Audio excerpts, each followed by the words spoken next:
আমাদের পশ্চিমবাংলায় এই যে এসআইআর নামে যে মানুষকে হয়রানি শুরু হয়েছে, প্রথমে তো গণেশ কুমার বলেছিল যে যাদের 2002-এ নাম আছে তাদেরকে কোনো নথিপত্র লাগবে না, যাদের বাবার নাম আছে 2002-এ তারাকেও কোনো নথিপত্র লাগবে না, যার ঠাকুর দাদার মানে 2002-এ নাম আছে তারাকেও নথিপত্র লাগবে না। এখন তো একটা বুথে ধরেন 400, 500, 300, 400 করে নাম ঘুরে আসছে, নোটিশ হচ্ছে। এর বিনিময়ে আপনি কী বলতে চান? প্রথমত বলি, আমি অ্যাডভোকেট এম এস রহমান। আর ইলেকশন কমিশনের উদ্দেশ্যে আমি বলতে চাই, এবং আমরা যেটা দেখতে পাচ্ছি এতদিন ধরে, আমাদের মনে হয় নিশ্চয়ই ইলেকশন কমিশন কোথা থেকে গাঁজা কিংবা ভাঙ নিশ্চয়ই খেয়ে এসছে, যার কারণে তার মাথা ব্যথা ঠিক নেই। কোথায় কী করবে, কার সাথে কী করবে, কোনো তাল খুঁজে না পেয়ে এই জনগণের সাথে এই ধরনের অত্যাচার শুরু করেছে। এরই মধ্যে প্রায় গত 1.5 থেকে 2 মাসের মধ্যে যে এসআইআর প্রসেস, এর মধ্যে প্রায় 83 জনকে ইলেকশন কমিশন হত্যা করেছে অলরেডি। এবং আগামী দিনে যদি এই এসআইআর প্রসেস প্রত্যাখ্যান না হয়, তাহলে আগামী দিনে হয়তো আরও অনেকেরই প্রাণ যেতে পারে, এটা আমাদের আশঙ্কা। ইলেকশন কমিশন কিছু পয়সার লোভে এবং তার কিছু সরকারি সাংবিধানিক পোস্টের লোভে মোদির কাঠপুতলার মতো, মানে মোদি যেইভাবে তাকে নাচাচ্ছে সেইভাবে নাচছে। কারণ কিছুদিন আগে আপনারা জানেন বিহারে এসআইআর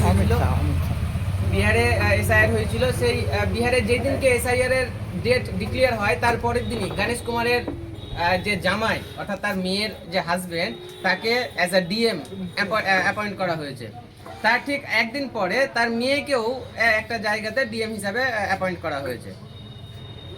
আরেকটা মজার বিষয় হচ্ছে যে ইলেকশন কমিশন ভারতের মানুষের সাথে, সাধারণ মানুষের সাথে যতই খারাপ ব্যবহার করুক না কেন, নরেন্দ্র মোদী সরকার গোপনে গোপনে রাতারাতি একটা আইন পাস করেছে, যে আইনের মাধ্যমে ইলেকশন কমিশন যদি সাধারণ মানুষের উপরে গাড়িও চালিয়ে দেয়, লক্ষ লক্ষ মানুষকে যদি মেরেও ফেলে দেয়, তাহলেও কোনো সাধারণ মানুষ তার এগেনস্টে কোনো ধরনের আইনি পদক্ষেপ নিতে পারবে না।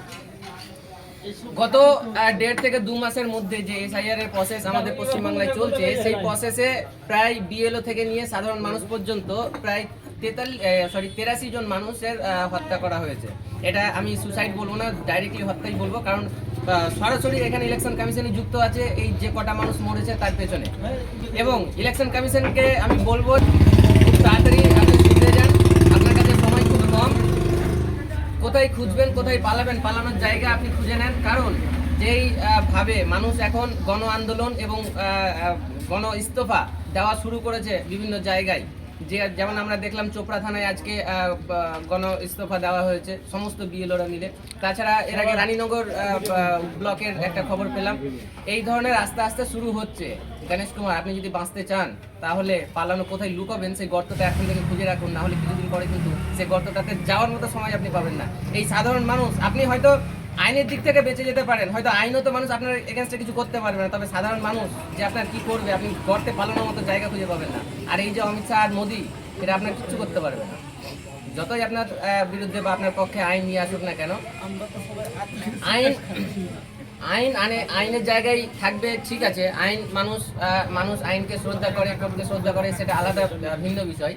কিন্তু মানুষের উপর যেইভাবে হেনস্থা, মানুষকে এই 1.5 মাস 2 মাস ধরে যেইভাবে হ্যারাসমেন্ট আপনি করছেন, সেই হ্যারাসমেন্টের জবাব মানুষ কিন্তু আস্তে আস্তে দেবে। তবে যদি বাঁচতে চান, এক্ষুনি সময় আছে, শুধরে যান। এই সমস্ত এসআইআর প্রসেসকে আপনি প্রত্যাখ্যান করুন, তাহলে নিশ্চয়ই আগামী দিনে বাঁচার একটা জায়গা আমরা দেখতে পাচ্ছি। না হলে কিন্তু বাংলাদেশ আর নেপাল হতে বেশিক্ষণ দেরি হবে না। বাংলাদেশের যে প্রধানমন্ত্রী ছিলেন, উনি হয়তো কোনো মতে নিজের প্রাণটা নিয়ে পালিয়ে আসতে সক্ষম হয়েছিলেন ভারতে, কিন্তু আপনার মনে আছে হয়তো নেপালে যে ঘটনাটা ঘটেছিল, যে ফাইন্যান্স মিনিস্টার, তাকে যে নেপালের পাবলিক দৌড়ে দৌড়ে লাথি মেরে মেরেছিল। আমরাও দোয়া করবো যাতে আপনার সাথে এই ধরনের ব্যবহারটা না হয়। তার আগেই আপনি যদি পারেন শুধরে যান, না হলে কিন্তু মানুষ এর জবাব অবশ্যই দেবে। সর্বদা সতর্ক থাকুন, সুস্থ থাকুন, শুনতে থাকুন আমাকে এবং ফলো করুন advocate M S Rahman Facebook page এবং ইউটিউব চ্যানেল। ধন্যবাদ। দেখা হচ্ছে অন্য কোনো ভিডিওতে, ততক্ষণ পর্যন্ত ধন্যবাদ।